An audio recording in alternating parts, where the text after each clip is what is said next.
Good morning, students. I welcome to all of you on the behalf of Myers MIT's Sri Sant Jnaneshwar Madhyamik Vidyalay and lots of regards of our principal and our vice principal. Welcome to in standard 7th. From last few days, you started studies. Today, we are going to learn about our textbook of English. So, let's start with our e-book link.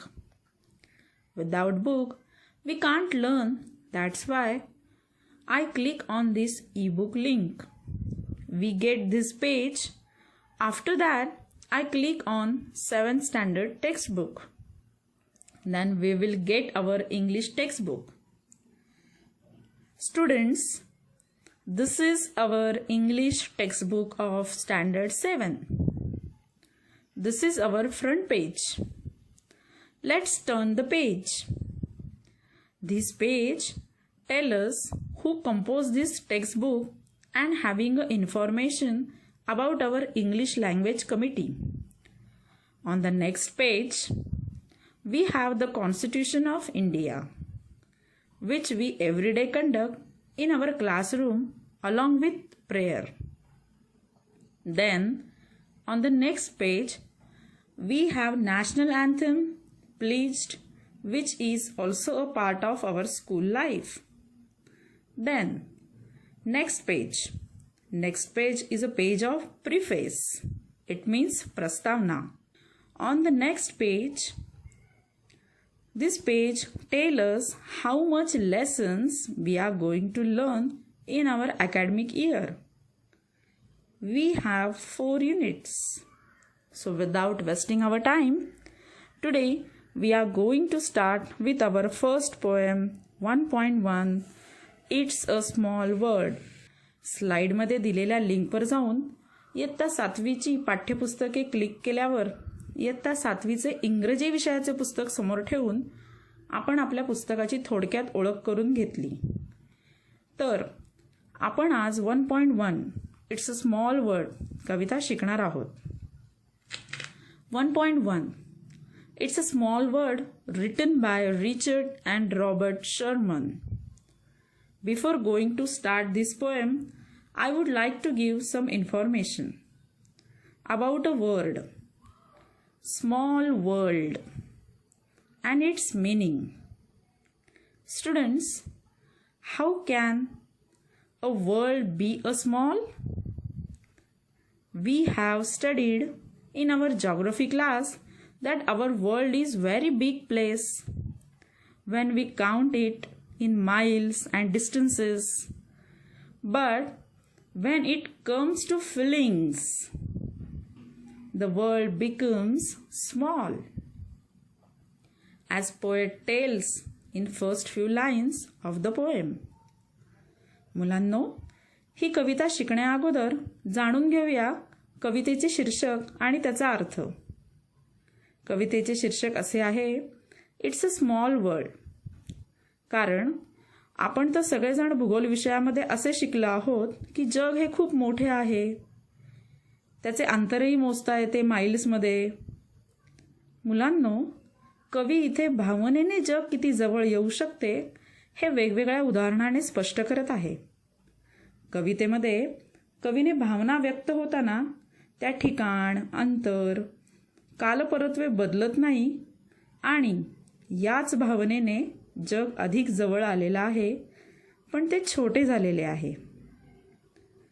First, I will read first 2 lines.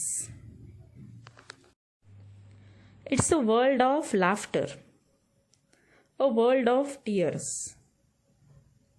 It's a world of laughter.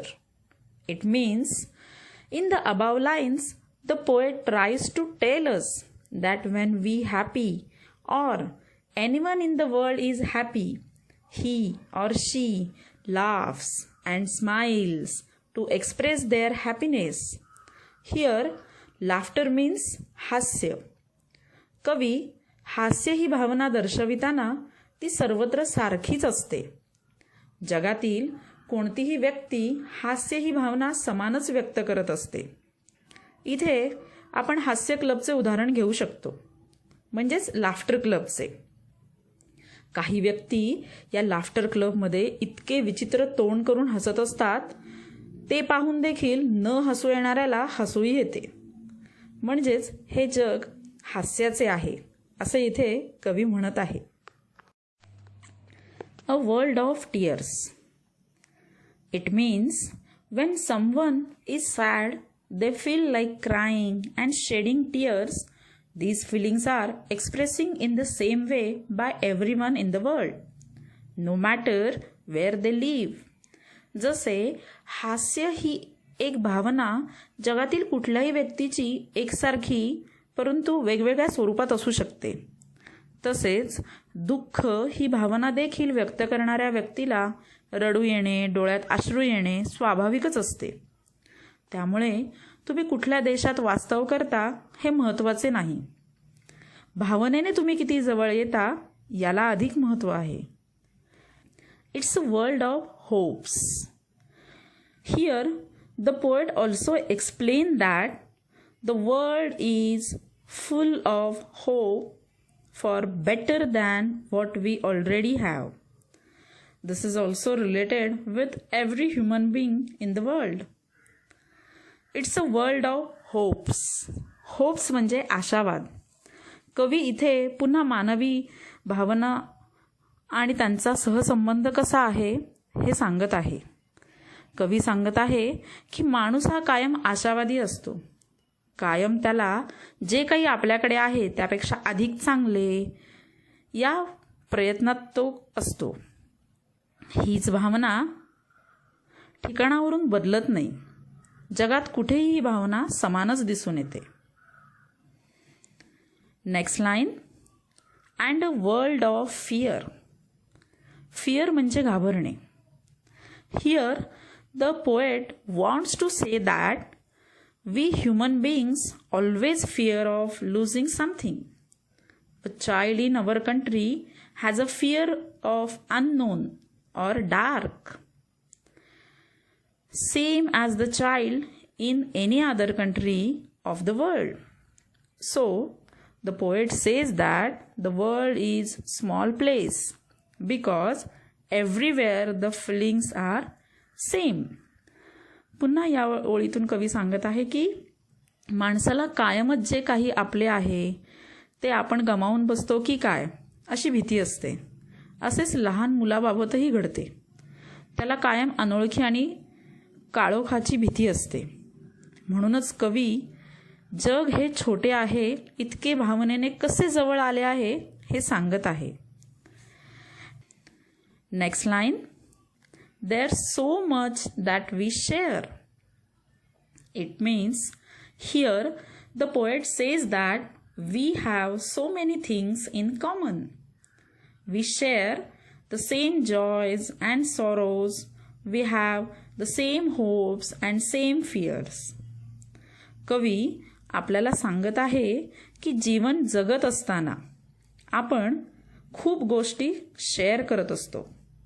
मग ते दुःख असेल, आनंद असेल, भीती असेल, आशावाद असेल, पण केवळ या शेअरिंगमुळे आपण किती जवळ आलेलो आहोत, आपल्या भावना किती जवळ आहेत आणि म्हणूनच जग कितीही लांब असलं तरी भावनेने मात्र ते किती छोटं आहे आणि किती जवळ आलेलं आहे हे कवी इथे सांगत आहे. Next 2 lines. It's a time we are aware. It means we have the same hopes and same fears. Now it is time now to realize that it is a small world. It means human beings are same everywhere. Aware. Aware म्हणजे जागरूक असणं किंवा जागरूक होणं. जर सगळ्यांच्याच आशा, भीती, दुःख, आनंद जर सारखे असेल तर जागरूकताही सारखीच आहे. त्यामुळे हे जग जवळ आले आहे. त्यामुळे ते जग आणखी छोटे झालेले आहे. Next 4 lines. It's a small world after all. It's a small world after all. It's a small world after all. It's a small world. आणि म्हणूनच या कडव्याच्या 4 ओळींमधून कवी सांगत आहे की का हे जग छोटं आहे, तर या सगळ्या भावना एकमेकांमध्ये इतक्या गुंतलेल्या आहेत आणि या सगळ्या भावना कुठल्याही प्रदेशाचा, खंडातल्या व्यक्तीला सारख्याच प्रमाणात जाणवतात. म्हणून हे जग भावनिकदृष्ट्या जवळ आलेलं आहे आणि त्यामुळे जगाचं अंतरही कमी झालंय आणि म्हणून हे जग जवळ आलेलं असूनही ते छोटे आहे आणि ते छोटे आहे. Next 2 line. There is just one moon and one golden sun. In these 2 lines, the poet said that on one moon and one sun. That poet tries to say that one sun brightness in the whole world. In the same way, one moon shines beautiful at night. इथे एकच चंद्र आणि एकच सूर्य आपले काम पार पाडत आहेत. म्हणजे काय, तर सूर्य दिवसा जगाला प्रकाशित करणे, तर चंद्र रात्री चंदेरी प्रकाशाने ती रात्र सुंदर बनविणे. Next 2 lines. And smile means friendship to everyone. The poet explain here meaning of smile is welcoming friendship and it is same in every part of the world. इथे स्मित हास्य म्हणजेच स्माईल आणि स्माईल असेल तर तुम्ही मैत्रीला स्वीकारत आहात. ही मैत्री जगभर करता येते आणि हेच स्मित हास्य म्हणजे तुमची स्माईल जी तुम्हाला मैत्री करायलाही मदत करते. Next 2 lines. Though the mountains divide and the oceans are wide, it's a small world after all. Last 3 lines, the poet explained that here is the explanation of big mountain which divide the world into 2 different regions. Region म्हणजे प्रदेश. Oceans which are wide enough to keep 2 continents. It means khand, away from each other but feelings are same. या 3 ओळींचा अर्थ असा होतो की जरी मोठ्या पर्वतांमुळे प्रदेश विभागले असले, महासागरांमुळे 2 खंड पडले गेले, तरी सर्वत्र भावना मात्र सारख्याच आहेत. And last 4 lines. It's a small world after all. It's a small world after all. It's a small world after all. It's a small world. म्हणूनच अंतराने हे जग मोठे असले तरी भावना मात्र सर्वत्र सारख्याच आहेत. म्हणूनच कवीच्या दृष्टीने हे जग छोटे आहे, हे जग छोटे आहे. मुलांनो, तुम्हाला ही कविता समजलीच असेल. आता होमवर्क म्हणून तुम्ही रायमिंग वर्ड्स शोधून लिहिणार आहात आणि या स्लाईडमध्ये, आता जी पुढची तुम्हाला स्लाईड येणार आहे, या स्लाईडमध्ये कवितेची तुम्ही चाल ऐका आणि ही कविता दररोज अगदी शाळा सुरू होईपर्यंत मोठ्याने व चालीत म्हणा आणि कविता पाठ करा. Thank you. Stay safe at home.